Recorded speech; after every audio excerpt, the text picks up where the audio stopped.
I-Days are awesome. I'm Carl Azuz, and you're 10 minutes away from being up to speed on world events. A University of Virginia student, an accounting teacher, a Pyongyang University employee, and a businessman. They have a couple things in common. They're all American citizens, and they're all currently imprisoned in North Korea. A Canadian pastor has also been detained in the country. North Korea calls these people criminals and says they've received due process, fair legal treatment under North Korean law. But a former U.S. ambassador to China says North Korea is holding the Americans to use them as bargaining chips with the U.S.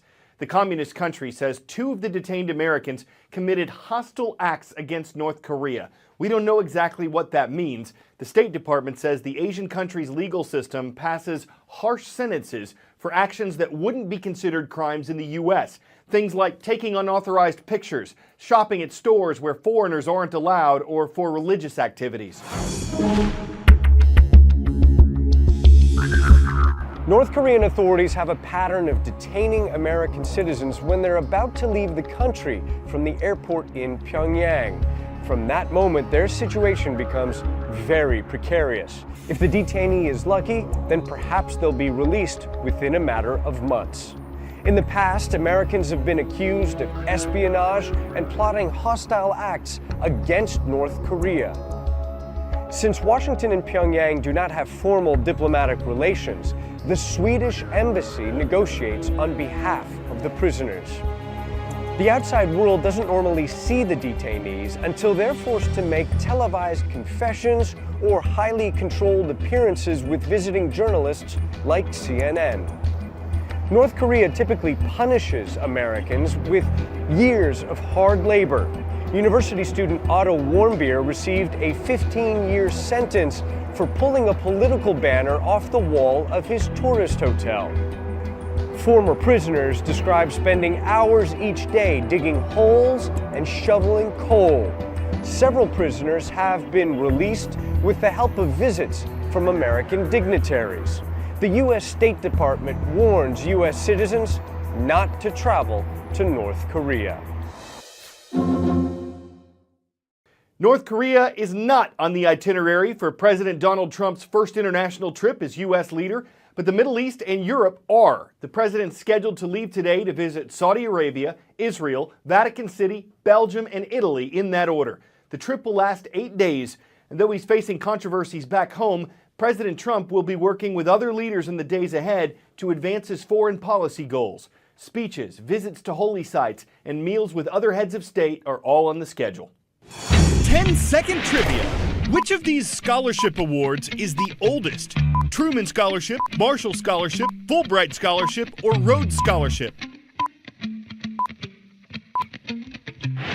Dating back to 1904, when its first recipients entered the United Kingdom's Oxford University, the Rhodes Scholarship is the oldest.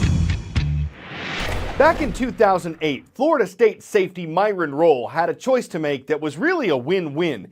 Accept a prestigious Rhodes Scholarship or enter the National Football League right out of college.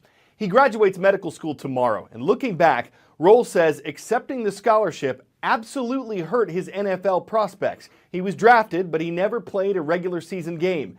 But he also says his calling was neurosurgery. You're going to be starting pretty soon, a couple months. What are your biggest concerns? I don't want to be an outsider, an outcast. I know coming in with the football credentials and maybe some hype, so to speak, could make it tough to fit into a very team-centered place.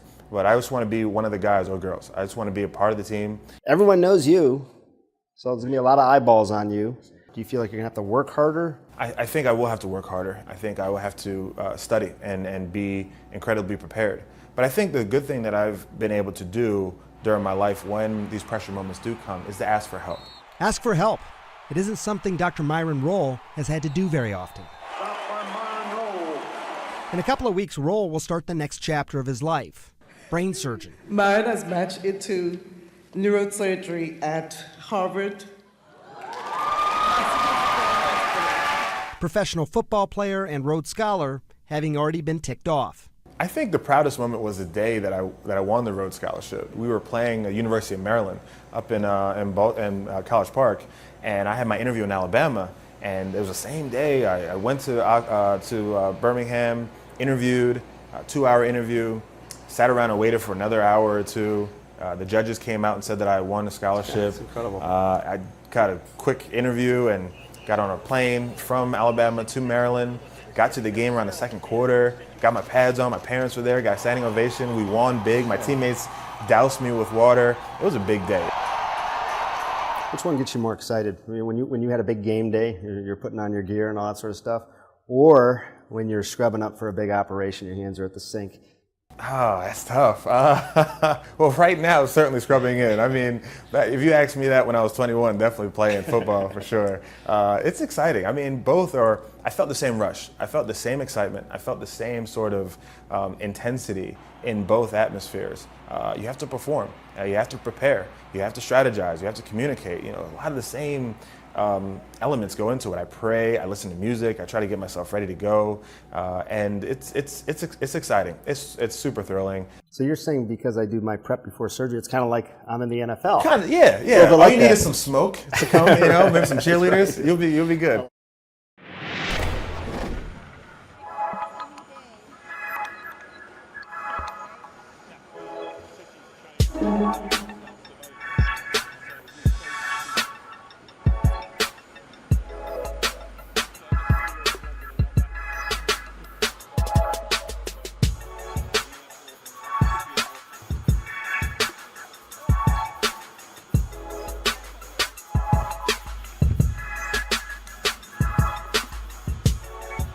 The RF jamming system is sending a radio frequency signal to the drone that blocks the communication channels, and that ray allows us to force the drone to land or to return to its base.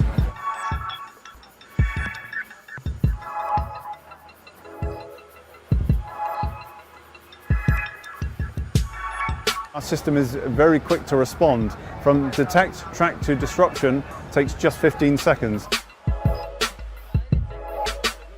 The most obvious threat is the risk of collision by a drone with an aircraft. And so I think it is generally understood that it's a question of just when rather than if that event will happen.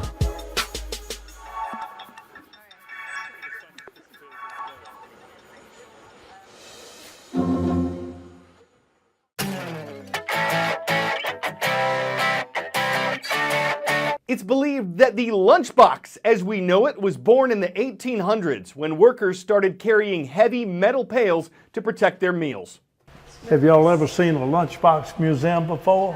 Yeah, it's my first time. At this lunchbox museum in Columbus, Georgia, visitors can get their hands on history, picking up pails that safeguarded sandwiches from the 1930s to the 1980s.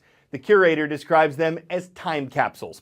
And while some stores might have shelved them long ago, saying they're too stale to sell, their metal has certainly been tested. Their place in history is all boxed up. They've proven their usefulness, case closed. Their critics are just going to have to put a lid on it. I'm Carl Azuz. Have a fresh weekend.